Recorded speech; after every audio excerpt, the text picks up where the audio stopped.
ইব্রাহিম আলাইহিস সালাতু ওয়াস সালাম হযরত হাজরা আলাইহিস সালামকে এবং ইসমাঈল আলাইহিস সালামকে মক্কায় রেখে আসলেন, যেখানে কোনো খাবার নাই, পানি নাই, পশু নাই, প্রাণী নাই, জনমানব শূন্য এলাকা। আল্লাহর হুকুমে ইব্রাহিম আলাইহিস সালাম পরিবার বিসর্জন দিয়ে আসছেন। এরপরে আল্লাহ রাব্বুল আলামিন ইব্রাহিম আলাইহিস সালামের উপর পরীক্ষা নিলেন, অগ্নিকুণ্ডের পরীক্ষা। কিসের পরীক্ষা? অগ্নিকুণ্ডের পরীক্ষা। নমরুদ ইব্রাহিম আলাইহিস সালামকে অগ্নিতে ফেলাইছিল না? এই ঘটনা তো আপনারা সবাই জানেন, তাই না? আল্লাহ তাআলা আল্লাহর খলিল ইব্রাহিম আলাইহিস সালাতু ওয়াস সালাম যখন একত্ববাদী খোদার দাওয়াত প্রকাশ করলেন, দাওয়াত দিলেন, ইব্রাহিম আলাইহিস সালাম সেই মহিমান্বিত নবী যিনি তাওহীদে মুশরিকদের বিরুদ্ধে, মূর্তি পূজার বিরুদ্ধে যিনি অভ্যুত্থান করেছিলেন, তিনি হচ্ছে ইব্রাহিম আলাইহিস সালাম। আমরা ডান পাশে তাকালে মসজিদ দেখি, বাম পাশে মসজিদ মাদ্রাসা দেখি, তাফসীরুল কোরআন মাহফিল দেখি, কিন্তু সাইয়েদনা ইব্রাহিম আলাইহিস সালাম যে সময় তিনি ইরাকের মধ্যে আসছিল, সেই সময়ের তার বাবা ছিল মূর্তি পূজা করত, তার ডান পাশের মানুষ কেউ তারকার পূজা করত, কেউ চন্দ্রের পূজা করত, সব মানুষগুলো শিরকের মধ্যে লিপ্ত ছিল। কিন্তু ইব্রাহিম আলাইহিস সালাম তাদের সমস্ত শিরকের মূল উৎপাটন করে একত্ববাদী খোদা তাওহীদের দাওয়াত প্রচার করেছেন। বলেন সুবহানাল্লাহ। ইব্রাহিম আলাইহিস সালামকে যখন তার বাবা বলল, আল্লাহ তাআলা কোরআনে সুন্দর করে বলেছেন, ওয়াইজ ক্বালা ইব্রাহিমু লিআবিহি আযারা আতাত্তাখিযু আসনামান আলিহা। মহান একটি হুকুম ইব্রাহিম আলাইহিস সালাম বলার, যাদেরকে আল্লাহ অর্থ দিয়েছেন তাদের উপর আল্লাহ কুরবানিকে ওয়াজিব করেছেন। কুরবানির ইতিহাস একটি মুমিনদের জন্য এটা একটা শিক্ষা। মুমিনদের জন্য কিভাবে তাকওয়া এবং সবর, ধৈর্যের মাধ্যমে আল্লাহ তাআলা যখন মুমিন বান্দাকে পরীক্ষায় ফালান, তখন কিভাবে সেই পরীক্ষা থেকে উত্তীর্ণ হইতে হয়, কুরবানিকে এগুলো আমাদেরকে শিক্ষা দেয়। আপনারা জানেন যে কুরবানির উদ্দেশ্য শুধুমাত্র গরু কিনলাম, সোয়াব করলাম, তারপরে মহা আনন্দে জবাই করলাম, গোশত কাটলাম, রাত্রে খাইয়ে তারপরে ঘুমাই থাকলাম, সকাল করলাম, এগুলো কিন্তু কুরবানির শিক্ষা নয়। কুরবানিটা মূলত শুরু হয়েছে আল্লাহ তাআলা আল্লাহর খলিল ইব্রাহিম আলাইহিস সালাম থেকেই এই কুরবানির ধারাটা শুরু হয়েছিল। আল্লাহ রাব্বুল আলামিন সমস্ত নবীদেরকে অনেক পরীক্ষা নিয়েছেন। তার মধ্যে সবচেয়ে বেশি পরীক্ষা যে নবী দিয়েছেন তিনি হচ্ছে সাইয়েদনা ইব্রাহিম আলাইহিস সালাম। সে কোন নবী পরীক্ষা দিয়েছে বেশি বলেন? সব নবীরা পরীক্ষা দিয়েছেন, কিন্তু বেশি পরীক্ষা দিয়েছে কোন নবী? ইব্রাহিম আলাইহিস সালাতু ওয়াস সালাম।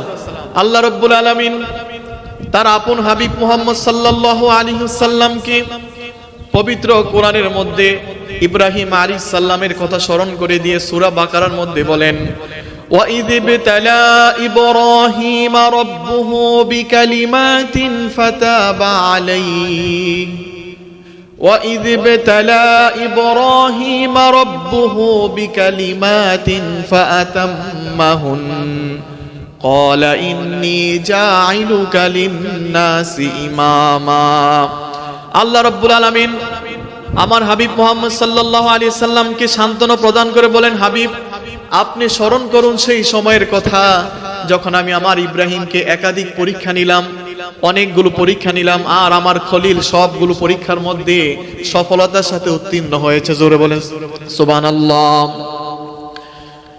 আল্লাহ রাব্বুল আলামিন তার হাবিবকে এজন্যই, আল্লাহ তার রাসূল সাল্লাল্লাহু আলাইহি সাল্লামকে এজন্যই সান্ত্বনা দিয়েছেন যে রাসূল আপনি যখন মক্কার মানুষের সামনে যখন তাওহীদের বাণী ঘোষণা করবেন, কাফেররা আপনাকে ওয়ালা বিকাউলি কাহিন ওয়ালা বিকাউলি শাইর, আপনাকে পাগল বলে গালি দেয়, আপনাকে জ্যোতিষী বলে, আপনাকে কবি বলে, এভাবে করে যখন কাফেররা আপনাকে গালি দেয়, আপনি বিচলিত হবেন না। আপনার পূর্ব যত নবীরা আসছিল সমস্ত নবীদেরকে এরকম পরীক্ষা আমি আল্লাহ তাআলা নিয়েছি। সুবহানাল্লাহ পড়েন। আল্লাহ রাব্বুল আলামিন সাইয়েদনা ইব্রাহিম আলাইহিস সালামকে এক একটার পর এক একটা পরীক্ষা নিয়েছেন। আল্লাহ তাআলা ইব্রাহিমকে প্রথম পরীক্ষা নিয়েছেন ফ্যামিলি বিসর্জন দেওয়ার। কি দেওয়ার? পরিবার বিসর্জন দাও। সাইয়েদনা ইসমাঈল আলাইহিস সালাম যখন ইব্রাহিম আলাইহিস সালামের গড়ে আসলেন, তখন ইব্রাহিম আলাইহিস সালামের বয়স 86 বছর। কয় বছর? 86 বছর বয়স। অর্থাৎ বিবাহ করার পর আল্লাহ তাআলা 86 বছর পর্যন্ত কোনো সন্তান ইব্রাহিম আলাইহিস সালামকে দেন নাই। যখন ইসমাঈল আলাইহিস সালামকে দিয়েছেন, কিছুদিন পর আল্লাহ বলল, ইব্রাহিম যাও কলিজার টুকরা সন্তান ইসমাঈল এবং হাজরাকে মক্কায় রেখে আসো। কোথায় রেখে আসো? মক্কায় রেখে আসো। ইব্রাহিম আলাইহিস সালাম ছিলেন ইরাকের বাবেল শহরে, কিন্তু যখন আল্লাহর হুকুমে ইব্রাহিম আলাইহিস সালাতু ওয়াস সালাম হযরত হাজরা আলাইহিস সালামকে এবং ইসমাইল আলাইহিস সালামকে মক্কায় রেখে আসলেন, যেখানে কোনো খাবার নাই, পানি নাই, পশু নাই, প্রাণী নাই, জনমানব শূন্য এলাকা। আল্লাহর হুকুমে ইব্রাহিম আলাইহিস সালাম পরিবার বিসর্জন দিয়ে আসছেন। এরপরে আল্লাহ রাব্বুল আলামিন ইব্রাহিম আলাইহিস সালামের উপর পরীক্ষা নিলেন, অগ্নিকুণ্ডের পরীক্ষা। কিসের পরীক্ষা? অগ্নিকুণ্ডের পরীক্ষা। নমরুদ ইব্রাহিম আলাইহিস সালামকে অগ্নিতে ফেলাইছিল না? এই ঘটনা তো আপনারা সবাই জানেন, তাই না? আল্লাহ তাআলা আল্লাহর খলিল ইব্রাহিম আলাইহিস সালাতু ওয়াস সালাম যখন একত্ববাদীর খোদার দাওয়াত প্রকাশ করলেন, দাওয়াত দিলেন, ইব্রাহিম আলাইহিস সালাম সেই মহিমান্বিত নবী যিনি তাওহীদে মুশরিকদের বিরুদ্ধে, মূর্তি পূজার বিরুদ্ধে যিনি অভ্যুত্থান করেছিলেন, তিনি হচ্ছে ইব্রাহিম আলাইহিস সালাম। আমরা ডান পাশে তাকালে মসজিদ দেখি, বাম পাশে মসজিদ মাদ্রাসা দেখি, তাফসীরুল কোরআন মাহফিল দেখি, কিন্তু সাইয়েদনা ইব্রাহিম আলাইহিস সালাম যে সময় তিনি ইরাকের মধ্যে আসছিল, সেই সময়ের তার বাবা ছিল মূর্তি পূজা করত, তার ডান পাশের মানুষ কেউ তারকার পূজা করত, কেউ চন্দ্রের পূজা করত, সব মানুষগুলো শিরকের মধ্যে লিপ্ত ছিল। কিন্তু ইব্রাহিম আলাইহিস সালাম তাদের সমস্ত শিরকের মূল উৎপাটন করে একত্ববাদী খোদা তাওহীদের দাওয়াত প্রচার করেছেন। জোরে বলেন সুবহানাল্লাহ। ইব্রাহিম আলাইহিস সালামকে যখন তার বাবা বলল, আল্লাহ তাআলা কোরআনে সুন্দর করে বলেছেন, ওয়াইজ ক্বালা ইব্রাহিমু লিআবিহি আযারা আতাত্তাখিযু আসনামান আলিহা। ইব্রাহিম আলাইহিস সালাম বলল, বাবা আপনারা যে মূর্তির পূজাগুলো করেন এগুলো তো আপনারা নিজে হাতে বানান, আমি তো দেখতেছি আপনি এবং আপনার কওমের লোকেরা স্পষ্ট গুমরাহির মধ্যে আছে। তারপরে ইব্রাহিম আলাইহিস সালামকে তার কওমের লোকেরা তাকে কষ্ট দেওয়ার জন্য আগুন জ্বালাইলো। কি করছে? আগুন জ্বালাইছে। যে ইব্রাহিম আমাদের প্রতিমার বিরুদ্ধে কথা বলে, ইব্রাহিম আমাদের মূর্তির বিরুদ্ধে কথা বলে। এখন ইব্রাহিমকে কি করতে হবে? আগুনে নিক্ষেপ করতে হবে। আগুনে নিক্ষেপ করে ইব্রাহিমকে দমন করতে হবে। তখন ইব্রাহিম আলাইহিস সালামকে আগুনে নিক্ষেপ করছে।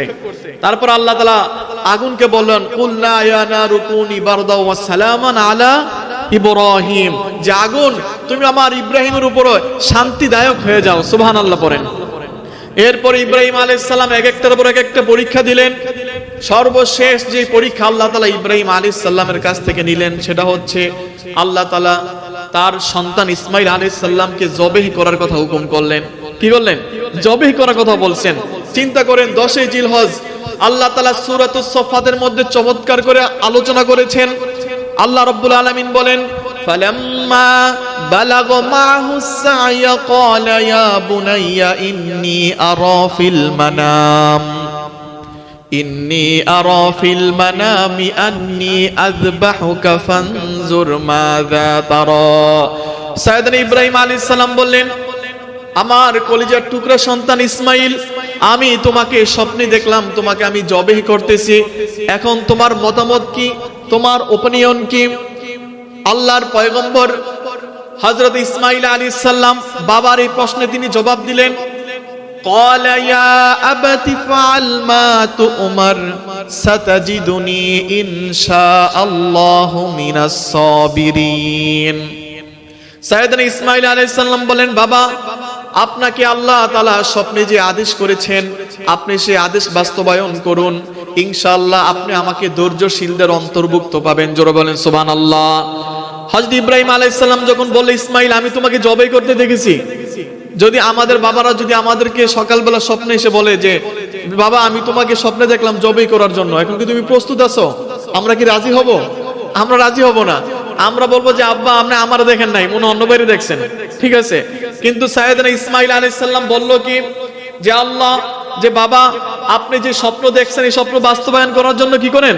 প্রিপারেশন নেন, প্রস্তুতি নেন। তারপরে ইতিহাস সাক্ষী সাইয়েদনা ইব্রাহিম আলাইহিস সালাম তার সন্তান ইসমাইল আলাইহিস সালামকে নিয়ে মিনার দিকে রওনা হলেন জবেহ করার জন্য। যখন ইব্রাহিম আলাইহিস সালাতু ওয়াস সালাম যখন ইসমাইল আলাইহিস সালামকে শুইয়ে দিলেন, যখন গলার মধ্যে ছুরি ধরলেন, যখন ইসমাইল আলাইহিস সালামের গলার মধ্যে ছুরি চালাচ্ছেন, কিন্তু ইসমাইল আলাইহিস সালাম তো জবে হয় না। আল্লাহ তাআলা তো কুরবানি চান কিন্তু কুরবানি নেন না। আল্লাহ তাআলা কুরবানি চান, তিনি কুরবানি নেন না। কারণ ইসমাইল আলাইহিস সালামকে বাঁচিয়ে রাখা এটা আল্লাহ নিজের উপর ওয়াজিব করেছেন।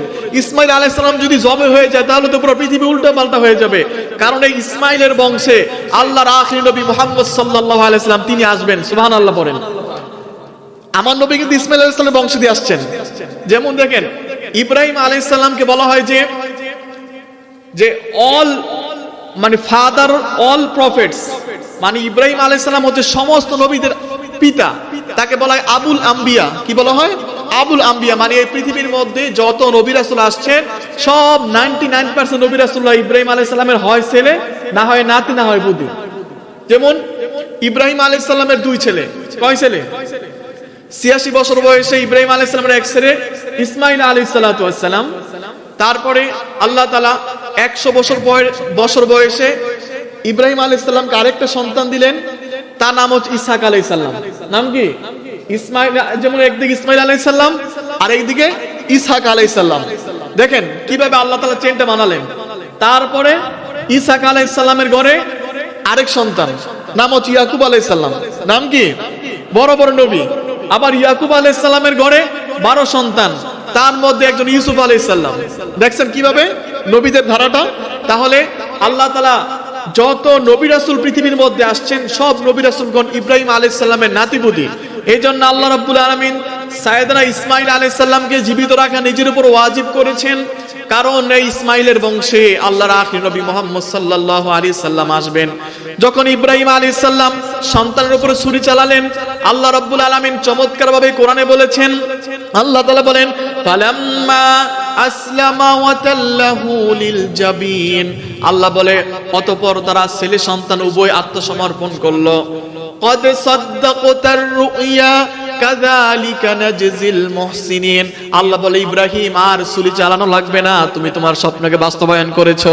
জোরে বলেন সুবহানাল্লাহ। কারণ আল্লাহ তাআলার ইচ্ছা তো ইসমাইলকে জবাই করা নয়। আল্লাহ তাআলা ইব্রাহিম আলাইহিস সালামের অন্তরের অবস্থাটা দেখতে চাইছেন। কি চাইছেন? আল্লাহ তাআলা ইব্রাহিমের অন্তরের ভিতরে আমি আল্লাহর ভালোবাসা বেশি নাকি ইসমাইলের ভালোবাসা বেশি, এটা আল্লাহ তাআলা কি করতে চাইছেন? দেখতে চাইছেন। এর জন্য আমরা যখন কুরবানি করি আল্লাহ তাআলা বলেন লা ইয়ানালুল্লাহু লুহুমুহা ওয়ালা দিমাউহা ওয়ালাকিন ইয়ানালুহুত তাকওয়া মিনকুম। হে মানুষেরা, তোমরা যখন কুরবানি করো তোমাদের পশুর প্রাণীর গোশত রক্ত এগুলো আমি আল্লাহর নিকট পৌঁছায় না।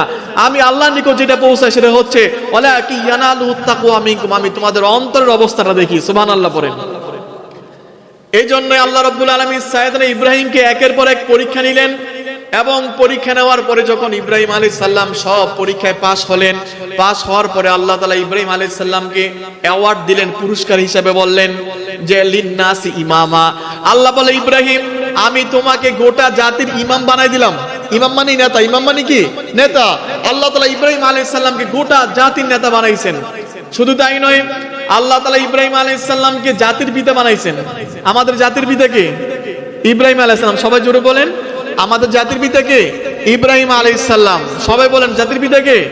আল্লাহ তাআলা বলেন মিল্লাতা আবিকুম ইব্রাহিম হুয়া সাম্মাকুমুল মুসলিমিন।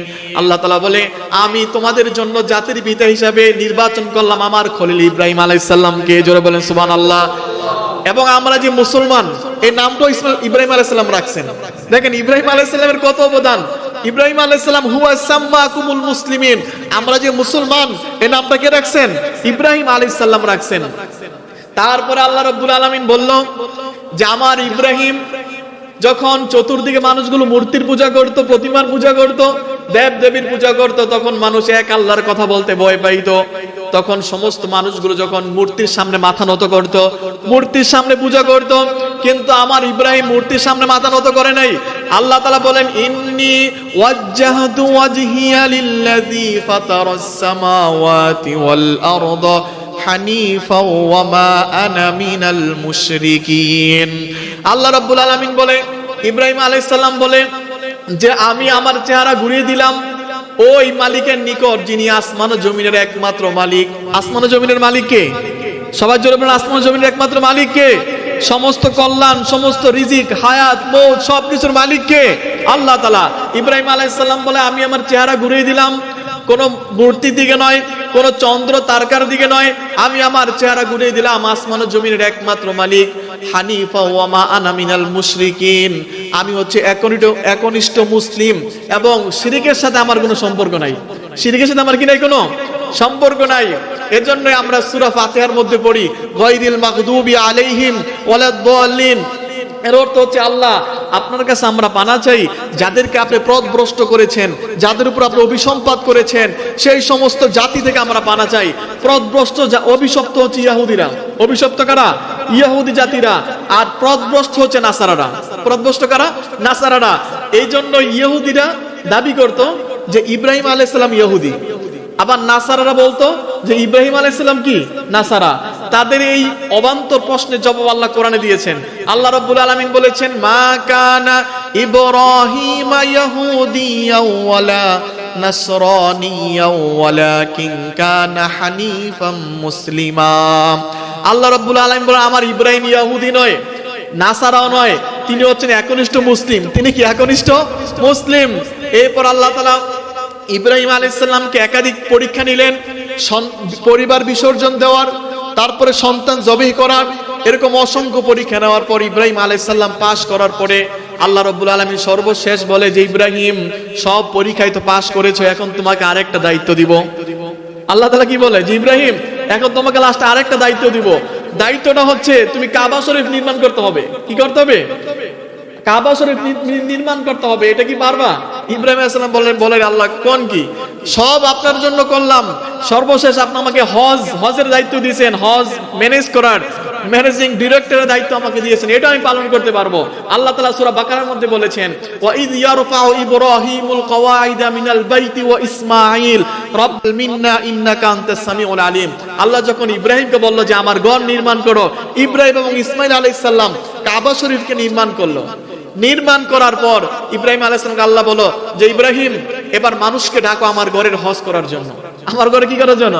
ইব্রাহিম আলাইহিস সালাম বলে আল্লাহ আমি এখানে কোনো মানুষ নাই, কিছু নাই, আমি যদি মানুষদেরকে ডাকি কে আমার কথা শুনবে?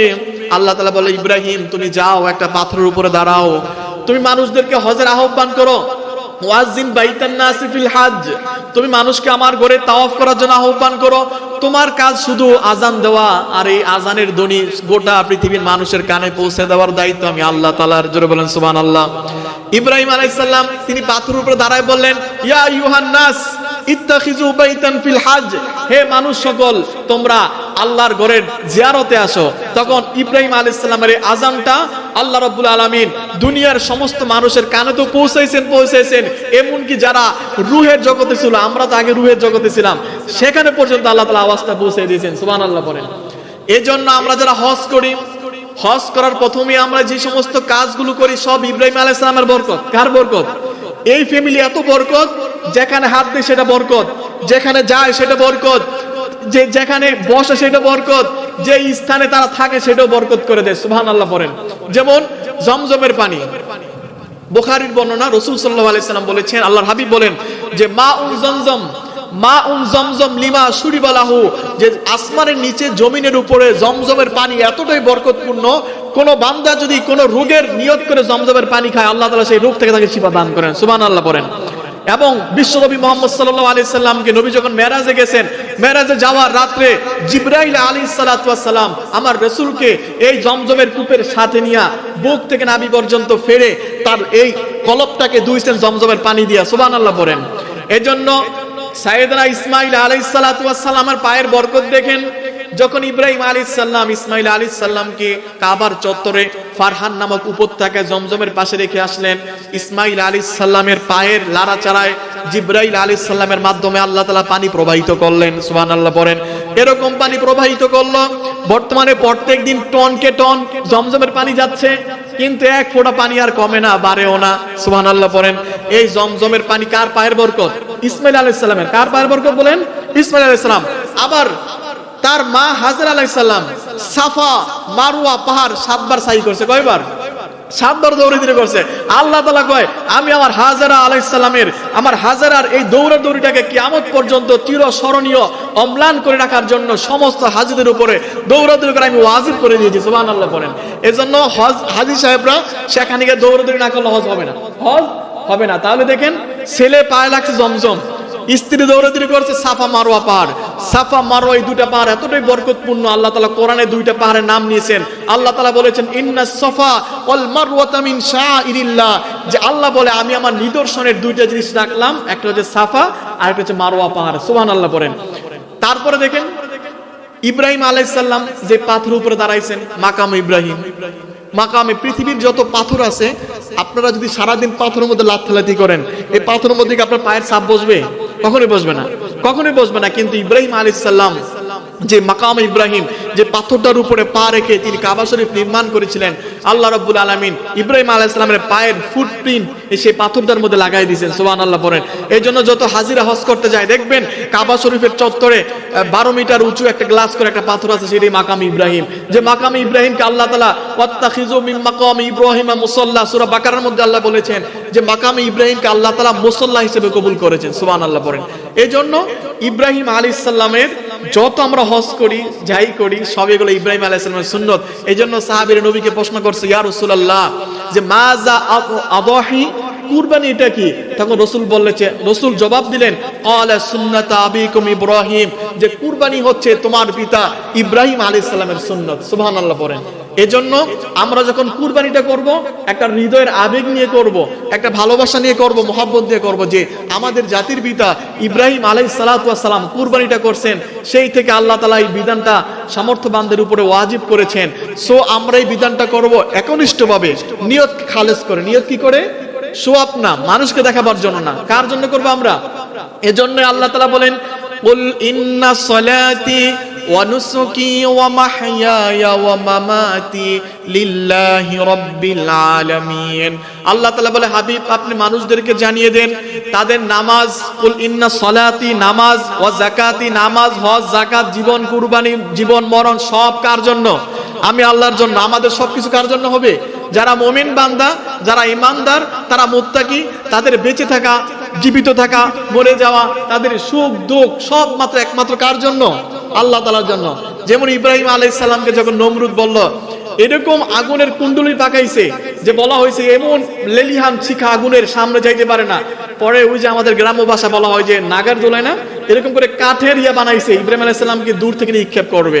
ইব্রাহিম আলাইহিস সালামকে তখন নমরুদ বলতেছে যে ইব্রাহিম এখনো সময় আছে, ঈমান ছেড়ে দাও, এখনো সময় আছে, কি একত্ববাদী খোদার বিশ্বাস ছেড়ে দাও, আমাদের দেবদেবী মূর্তির পূজা শুরু করে দাও, তাহলে তোমাকে আগুনে নিক্ষেপ করা হবে না। কিন্তু ইব্রাহিম আলাইহিস সালাম বলছে, না, জীবন দেব কিন্তু ঈমান দেব না, জীবন দিব ঈমান দেব না। তখন আল্লাহ তাআলা সঙ্গে সঙ্গে জিবরাইলকে পাঠাইছেন। কাকে পাঠাইছেন?